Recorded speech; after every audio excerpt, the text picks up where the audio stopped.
suis ancien consultant, et en tant qu'ancien consultant, chaque fois que j'arrivais dans une boîte, la première chose que me disait le client, c'est « Oui, mais chez nous, c'est différent ». Et évidemment, il y a toujours des différences, mais pratiquement toutes les entreprises, il y a quand même des points communs très très forts. Il faut accompagner tout le monde. Alors, c'est ça qui est très intéressant dans une école. On a beaucoup parlé d'écosystème. Fondamentalement, une école, c'est un écosystème semi-ouvert. Puisqu'en fait, en gros, grosso modo, on a 4 corps, même 5. Tout le monde pense évidemment aux étudiants, qui sont des clients, mais pas vraiment.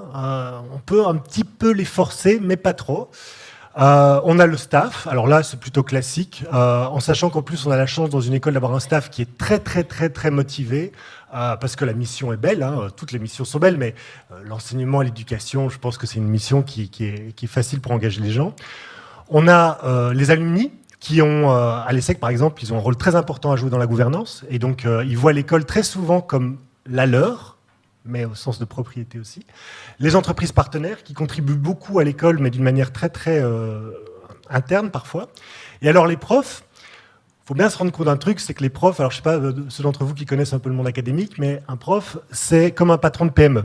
Et donc nous, on a 140 professeurs dans le corps professoral permanent, c'est 140 PME qu'on doit gérer.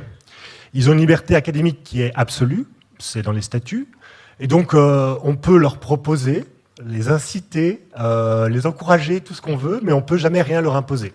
Et donc, le côté émergent de la transfo digitale, qui est naturel, dans toute transfo digitale, c'est bien l'utilisateur qui doit être au centre, et on doit se mettre au service de l'utilisateur, je vais dire, est amplifié dans une école.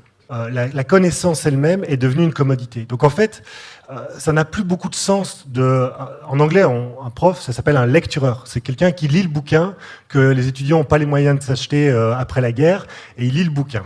Ça ne sert plus à rien, avec les MOOC en particulier, avec Wikipédia, toute une série de choses, avec YouTube. Et donc nous, on doit apporter quelque chose de différent. Et en particulier, on doit apporter de l'expérientiel. Une école, c'est une rampe de lancement. On doit projeter les étudiants dans leur future carrière et donc les aider à passer de la prépa, typiquement chez nous, qui est très, très, très académique pour le coup, à quelque chose de très, très professionnalisant. Et donc, on va faire beaucoup d'apprentissage par projet, beaucoup de partenariats avec des entreprises pour mettre le pied à l'étrier aux étudiants. Et donc, dans ce cadre-là, le rôle du professeur va typiquement changer. Moi, dans mon modèle, il y a 3 types de professeurs qu'on va voir.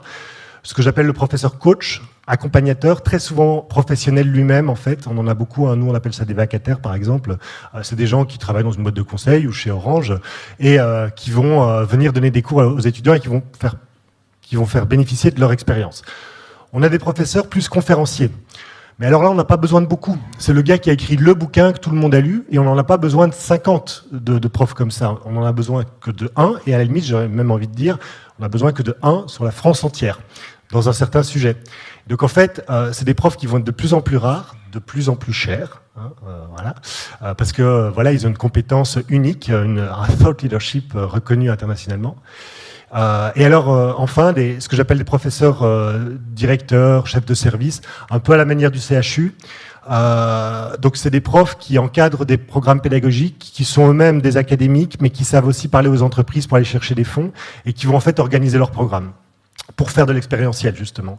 Et c'est eux qui animent un mode de conférence un peu descendante, mais rare, avec beaucoup plus de mise en pratique, avec du projet et un accompagnement très très proche avec des professeurs coachs.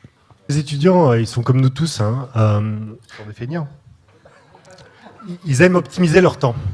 Et donc, si je leur dis, OK, vous avez payé plusieurs milliers d'euros, et on va remplacer les cours présentiels par des cours distanciels, beaucoup de chances qu'ils me disent non mais enfin on n'a pas payé pour des MOOC, c'est très gentil mais si c'est pour avoir des MOOC on peut aller chez Coursera et ça coûtera beaucoup moins cher.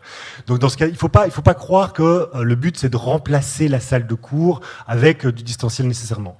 Mais le digital réduit les frictions. Donc en fait si je suis chez moi, j'ai peut-être pas envie de me déplacer, là le MOOC va m'intéresser. Avec le digital, ce que doit connaître un étudiant change.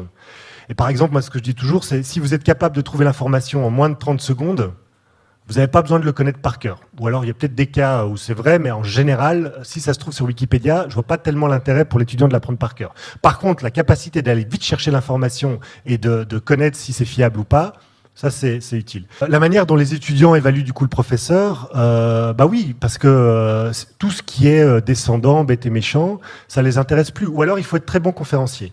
Il y a des profs qui sont très très bons en présentation, et là, on a le show, et ça passe. Mais si c'est juste pour faire quelque chose de descendant, les étudiants, ça va pas les intéresser. Il faudra faire plus d'expérientiel, du projet, de l'accompagnement et des choses comme ça. L'école a toujours été une plateforme, parce que fondamentalement, une plateforme met en relation, surtout une grande école, fondamentalement, notre mission, c'est de mettre en relation des étudiants avec des alumni et des entreprises. Les étudiants qui viennent chez nous,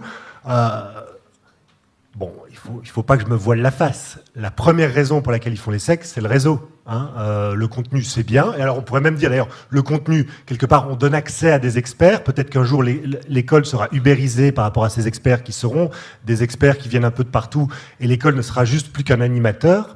Mais depuis toujours, l'école donne accès, que ça soit à un réseau, à des entreprises, à des experts, à des expériences. Et c'est bien le rôle d'une plateforme. Il se trouve que l'ESSEC est la première institution académique en France en termes de MOOC. On a des MOOC qui sont classés mondialement dans le top 5 des MOOC les plus convoités sur LinkedIn. Et ce qui nous aide, c'est notre marque.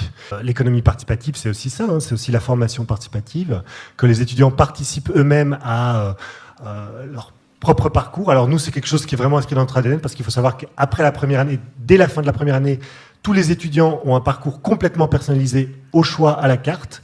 Et en fait, on est en train de pousser la logique plus loin, parce que donc ils faisaient eux-mêmes un peu leur parcours, mais maintenant, avec les BIOC, Bring Your Own Course, les étudiants vont participer à la conception des cours eux-mêmes. Alors, ça ne veut pas dire que ça va devenir eux les profs, mais ils vont nous aider à en fait co-construire le cours pour que, par exemple, moi je le fais systématiquement maintenant quand je crée un nouveau cours, les exemples, je demande aux étudiants de me dire, par exemple j'ai fait un cours sur le text mining, et donc je me disais, trouve-moi des exemples de marques sympas à la mode sur Twitter. Et donc moi qui suis, j'ai peut-être l'air un peu plus jeune que le prof moyen, mais croyez-moi, par rapport à mes étudiants, je suis un vieux croulant. Et donc ils m'aident en fait à rendre le truc plus intéressant en me donnant des exemples très concrets, quoi. On est vraiment dans cette idée de se prendre en main, de définir soi-même son parcours. C'est vrai pour les programmes, c'est vrai pour la conception des cours, et même au sein d'un cours, moi de plus en plus en fait, c'est d'ailleurs très déstabilisant pour un étudiant qui sort de classe prépa où en gros on lui mettait des rails et on lui disait vas-y cours le plus vite possible, et alors il courait le plus vite possible. Moi je les jette dans l'eau et je leur dis, par exemple typiquement je fais des cours de data science et je leur dis voilà tous les tutos en R. Allez vous débrouiller, c'est mieux expliqué, c'est expliqué par des ingénieurs de chez Google. Voilà les datasets, voilà les problématiques que l'entreprise envisage. Allez-y. Alors ils me regardent. C'est quoi, monsieur, la question ? Non, c'est à vous de la définir. Et donc, donc effectivement, il y a ce côté piscine dont on entend pas beaucoup parler dans les écoles de code, mais on le fait de plus en plus aussi dans les écoles de commerce, les jeter à l'eau et les forcer à eux-mêmes se prendre en main et à identifier la problématique, etc. Mais donc aussi à identifier les connaissances qu'ils doivent acquérir, les compétences qu'ils doivent acquérir, etc., etc.